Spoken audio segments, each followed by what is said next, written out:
começar com a história dos Estados Unidos e Venezuela, porque as declarações que vão chegando de Donald Trump. O presidente dos Estados Unidos disse que o país deve seguir administrando e extraindo petróleo das reservas da Venezuela por muitos anos, foi o que disse Trump.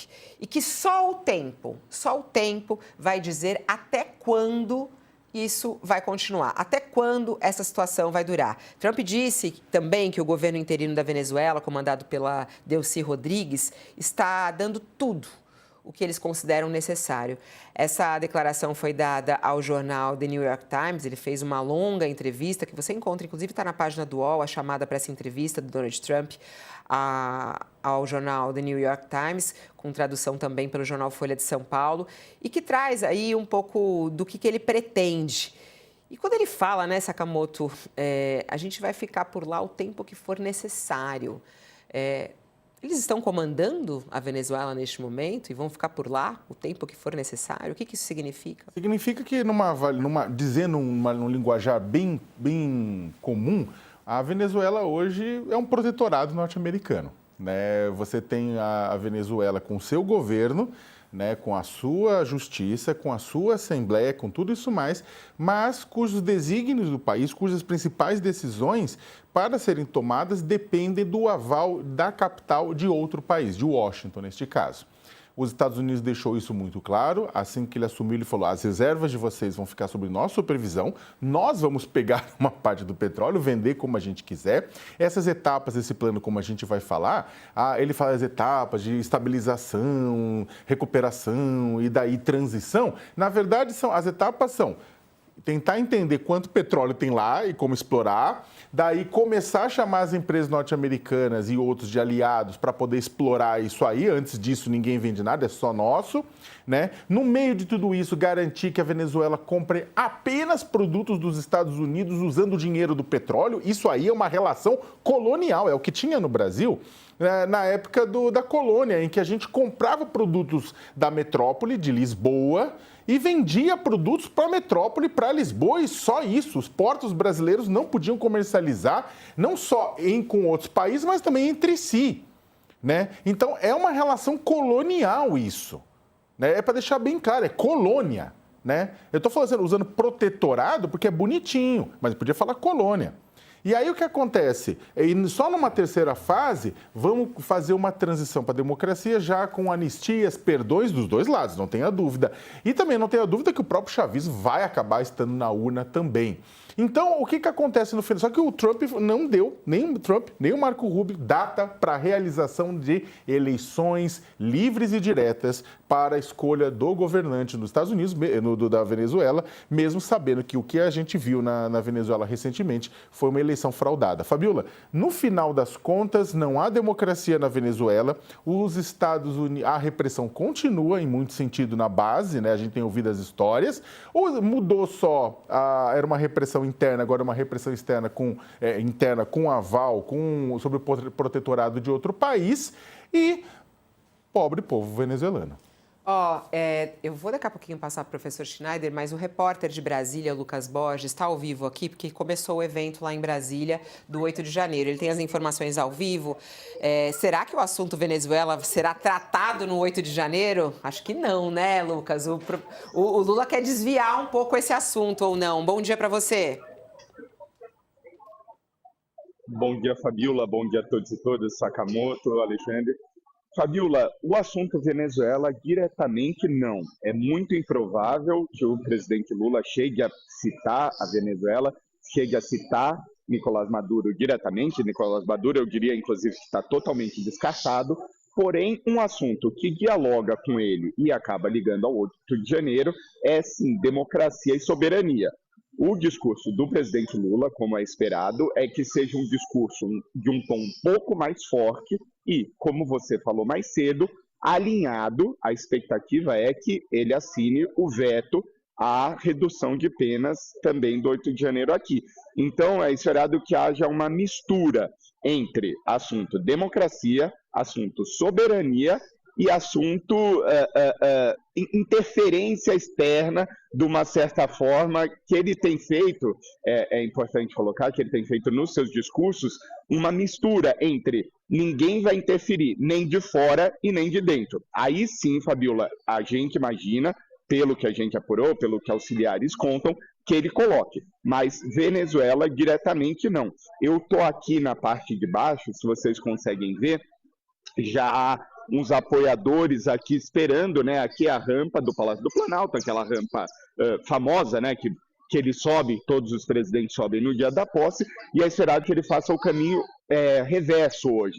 Bem aqui à minha frente está o Salão Nobre, o salão principal do Palácio do Planalto, que foi depredado naquele 8 de janeiro, né, 3 anos atrás, e ele faz o discurso lá, ali vai ter o evento, o ato simbólico, e de lá ele desce e se encontra aqui com esses apoiadores. Fabiola, que eu sei que você vai me perguntar, não está muito cheio não, viu? Era uma preocupação do governo, porque Brasília, a gente sabe que ela fica totalmente esvaziada em janeiro, e assim, olhando aqui de olho, não cheguei a ir lá a ver de cima, mas não está tão lotado. É isso, eu acho chiquérrimo você aí. Nesse momento, a gente estava sendo servido um cafezinho, né, professor? Olha lá, o Sakamoto, ele traz café de casa. Você acredita, Lucas? Olha lá, ele servindo um cafezinho saúde. Ele traz de casa um cafezinho moído na hora, feito na hora, no coador, uma beleza. Ô, Lucas, vamos combinar o seguinte, assim que começar tudo, você volta a trazer o conteúdo do discurso do presidente Lula e, inclusive, a gente está nessa expectativa. Será que vai ser durante o evento que ele vai vetar, né, o PL da dosimetria? Traremos aí essas informações conforme elas forem acontecendo. Bom trabalho para você, boa sorte aí. Obrigada. Obrigado, Fabiola. Contem comigo. Vamos lá, agora são 10 horas e 13 minutos, a gente vai acompanhar, inclusive, esse evento.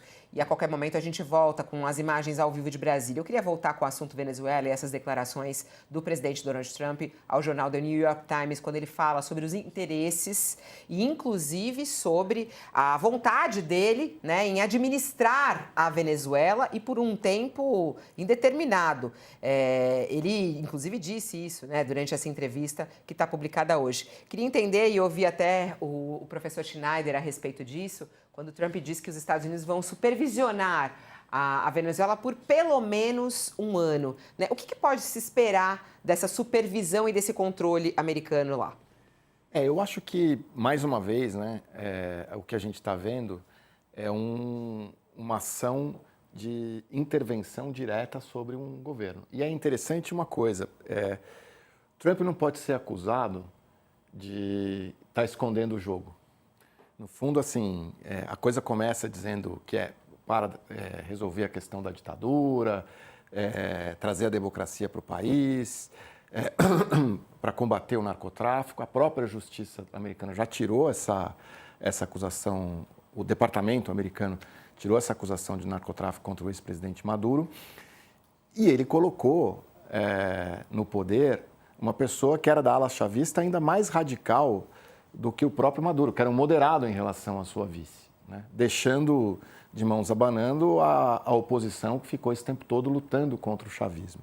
Então, o que a gente tem aí, como disse bem o Sakamoto, é uma ação colonialista americana, trazendo, vamos dizer assim, uma dominação sobre o petróleo, mas ele não está escondendo nada, né? Isso que é o mais triste. Acho que a gente está vivendo hoje num mundo em que há muito pouco o que fazer quando as potências acabam avançando desta forma, destituindo, mesmo que um ditador, quem devia resolver esse problema era a própria Venezuela, destituindo o Maduro. Eles poderiam ter, e governando no lugar deles, poderiam ter feito um outro caminho. E é curioso trazer sempre para reflexão e análise do que as pessoas estão entendendo disso, né? Quando o Trump diz que os Estados Unidos vão controlar e por um tempo indeterminado, né, o petróleo da Venezuela, eles vão controlar. E eles querem também que o dinheiro da venda do petróleo seja depositado em contas americanas, porque eles dizem que eles sabem administrar melhor do que a ditadura venezuelana. mas ele também, ao mesmo tempo, elogia a Delcy. É uma prepotência, mas ela pode dar algum resultado positivo ou não? Eu acho que não, a gente tem que esperar, né? O nome disso aí, na história, é exclusivo colonial, que era a obrigação, na época das colônias, do país só comercializar, vender e comprar do seu país, a colônia vender e comprar do seu país que o dominava. É isso que Trump está fazendo. Estamos voltando atrás na história. 500 anos atrás, mais ou menos, né? E é muito triste porque a gente não tem instrumentos para combater isso. Quando a gente olha, hoje mesmo, a gente vai falar sobre isso, ele já está mandando uma série de instituições ligadas à ONU para fora do país, dos Estados Unidos, né? A ONU tem muito pouca influência, os organismos multilaterais estão todos sendo enfraquecidos, como a gente já discutiu aqui. A Europa não reage mais a essa questão, porque, de outro lado, tá com medo do Putin, né? E a Rússia e a China estão ali olhando de lado porque têm seus interesses locais também. Talvez os Estados Unidos tenham dado uma boa desculpa para que essas outras duas potências também possam se interessar por medidas imperialistas como o que aconteceu agora. Ô Sakamoto, o Trump colocou na rede social lá que ele utiliza, dizendo que acabei de ser informado que a Venezuela comprará somente produtos fabricados nos Estados Unidos, com o dinheiro que receberá do nosso novo acordo. Essas compras incluirão, entre outras coisas, produtos agrícolas americanos, medicamentos, dispositivos médicos e equipamentos fabricados nos Estados Unidos para melhorar a rede elétrica e as instalações de energia da Venezuela. Em outras palavras, a Venezuela está se comprometendo a fazer negócios com os Estados Unidos da América como seu principal parceiro. Uma escolha sábia. Desculpa, não aguentei. Eu concluí, você já deu a risadinha. Uma escolha sábia e muito benéfica para o povo venezuelano e para os Estados Unidos. Eu acho bom como ele termina sempre, né? Agradeço a atenção de todos. E aí, Sakamoto? Tá certo isso? É muito legal, porque eu concordo com o Alexandre. É um cinismo nível master, assim. Porque é o seguinte, para ter uma escolha, você precisa ter a liberdade de você fazer a escolha, né? Então, por exemplo, se alguém chega para você e fala assim, você quer pudim ou você quer brigadeiro na sobremesa? Mas se você escolher pudim, eu mato você.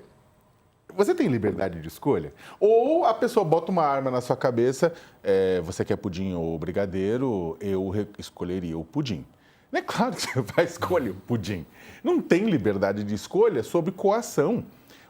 E aí é muito louco, juro. Eu gostaria muito que a gente chamasse o Christian Dunker aqui para poder fazer uma análise psicanalítica da galera que vai para as ruas no mundo inteiro celebrar a libertação do povo venezuelano pelos Estados Unidos. Libertação de quê, amigo meu? Aí tem uns fuinha que dizem, calma, as coisas vão aos poucos, é o mesmo papo do Maduro. Calma, as coisas têm que ir aos poucos, a gente vai liberando e abrindo aos poucos. Ou da ditadura brasileira. Não, calma, ainda não.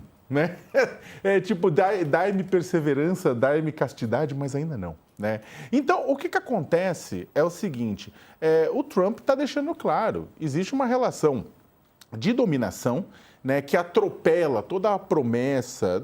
Promessa, tudo bem, a gente sabia que não era desde sempre, mas é que tem a galera, né, que se enrola em bandeira dos Estados Unidos que nem uma panqueca, que acha que sabe? Que é o quê? Que é uma... não, vai se livrar a liberdade. Não é! E aí o que o Alexandre estava falando com relação à questão do exclusivo colonial, etc. e tal, quem não cabulou as aulas de história no ensino fundamental e no ensino médio sabe do que a gente está falando. Agora, quem achava que aprender história é coisa de comunista, está fadado a ver a história se repetir. Não mais como o Iraque, mas como Venezuela. Não mais como uma colônia entre a Europa e os Estados Unidos, mas uma colônia intra-americana, dentro do mesmo continente, revisitando uma doutrina Monroe, não só a doutrina Monroe, mas a reorganização, o corolário da doutrina Monroe, feito por Theodore Roosevelt, né, que não é só a doutrina Monroe. A doutrina Monroe nasce lá atrás para evitar que a Europa fique se metendo nos Estados Unidos. Aí tem um corolário do Roosevelt que, na verdade, aí escrachou tudo. Aí é realmente, meu amigo, isso aqui é o nosso hemisfério, né? Cara, quando eu digo nosso hemisfério, tem que ser dos 35 países do continente americano. e não de apenas um ditando as coisas. Fabiola, infelizmente, a gente vai ter muita dor de cabeça e tem gente que celebra. Por quê? Porque as pessoas gostam de ter governos autocráticos de estimação, a esquerda e a direita. Né? A direita reclama muito dos governos autocráticos de estimação da esquerda, que tem, só que a direita também tem. Só que, quando é com eles, ninguém chama de governo autocrático, chama de defensores da liberdade. O secretário de Estado americano, ele disse que esse plano para eles administrarem a Venezuela, ele tem 3 fases. É a fase da estabilização, a fase da recuperação do país e a fase da transição. Isso foi anunciado ontem pelo governo dos Estados Unidos. Rubio afirmou que o bloqueio das exportações de petróleo venezuelano faz parte dessa primeira fase, que é de estabilização. E Rubio falou que o dinheiro do petróleo apreendido vai beneficiar os venezuelanos, né? E aí casa justamente com essa declaração do presidente dos Estados Unidos, dizendo que é uma decisão muito sábia. Vamos lá, professor Schneider, essas 3 fases, né? O senhor que é, inclusive, professor de gestão pública também, né? Estabilização, recuperação e transição. Esse plano vai dar certo? Bom, a gente precisa primeiro entender o que é esse plano, né? Porque, no fundo, as palavras são ótimas, mas é interessante que quem desestabiliza se propõe a estabilizar, né? Quem tirou o presidente do poder e colocou a sua vice está se propondo agora a estabilizar algo que se criou. A verdade é a seguinte, a gente tem que entender que é possível a gente achar que a Venezuela era uma ditadura, que perseguia jornalistas, que perseguia a oposição, enfim, e que começou a destruir a economia do país, houve fuga de cérebros, tudo isso é verdade. Agora, também é verdade que a gente não pode aceitar que um país decida pelos venezuelanos o que é melhor para eles, né? Um país externo à Venezuela. Esse plano, ele no fundo é apenas uma desculpa para que os Estados Unidos eventualmente consigam dominar política e economicamente o país, inclusive decidir por ele, que é o que está acontecendo agora.